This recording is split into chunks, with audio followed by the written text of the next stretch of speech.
Hi everybody, Dan Oman here with some exciting news. DRF Formulator, the gold standard in past performance information, is now free, exclusively on DRF Bets. Join DRF Bets with the promo code WINNING, get a $250 first deposit match bonus, a $10 free bet, and free Formulator already uploaded to your account. Access Formulator's premium features, including sortable trainer stats, race replays, personalized trip notes, and lots more. Free Formulator, exclusively on DRF Bets.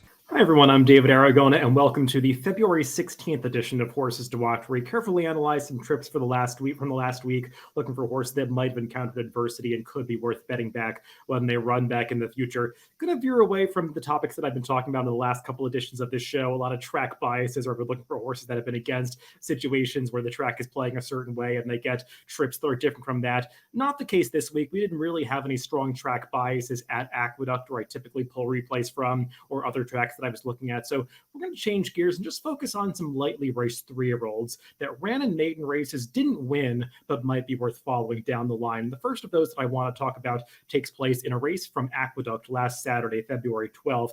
It's a race 5, a New York bred maiden special weight going 6 furlongs. Let's break these runners from the gate, and I want to focus on the number 3, Modern Midas, a first-time starter from the Jeremiah Engelhardt stable. This is a son of Laoban who was making his career debut here, and you can see between horses the number 3. He breaks with the field, but is going to get slammed from the outside right at the start and get badly squeezed back and drop all the way out to last in the opening stages of this race. I didn't pull the head on replay, but you can go back and watch it for yourself. This horse takes a really hard bump coming out of the starting gate, and that's why he lost so much momentum in the opening strides and wound up towards the back of the pack.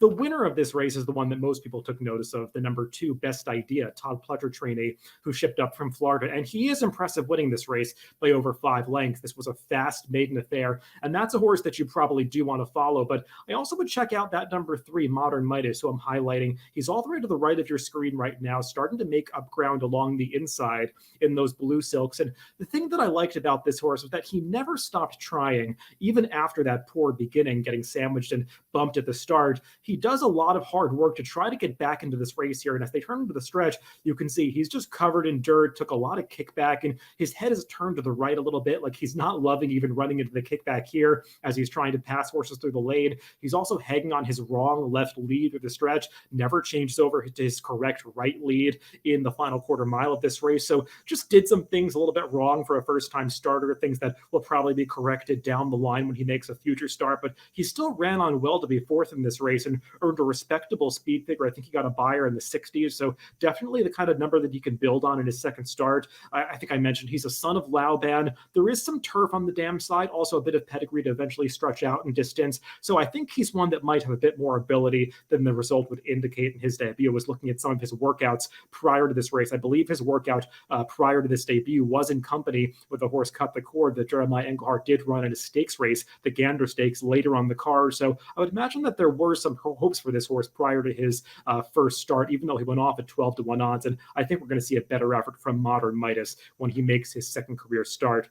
The other maiden race that I want to talk about from last week actually took place in Arkansas at Oaklawn Park. It was the final race of the day, race 11 on Saturday, February 12th. This was a maiden specialweight going the 2-turn mile at Oaklawn. Let's break these runners from the gate, and I want to focus on the number 2, Deputy Connect. This horse breaks a little bit slowly, something that he did also in his debut. This is the second career start for Deputy Connect, and you could see coming out of the starting gate, he just broke about a length behind the field, does not have a whole lot of early speed heading for the clubhouse turn. It's a pretty quick run at the clubhouse turn here, going the 1-mile distance, kind of an awkward configuration at Oaklawn Park where they head right into that clubhouse turn and also have a short stretch run to deal with. And I think those things are going to work against Deputy Connect a little bit because he is a closer. That's the way that he's kind of forced to run when he breaks so slowly in his races. He did make a big late move from the back of the pack in his career debut, going 6 furlongs, a really eye-catching performance.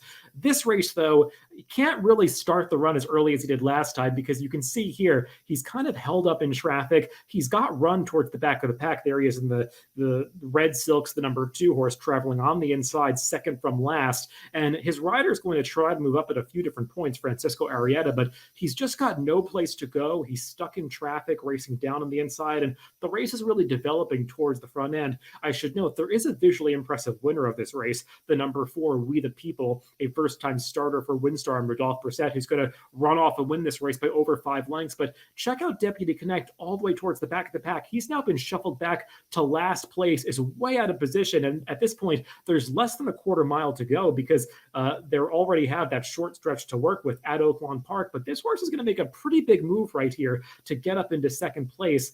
He slices between horses at the top of the stretch and is really finishing in eye-catching fashion as they come down to the wire to run past, I think, a good 9 horses in about a furlong of this race to get up into second by the time they head onto the wire. Look, he's no match for the impressive winner, We the People, but I thought he did a lot of work to get up to finish second in this race after being held up towards the back of the pack for so long after that slow start.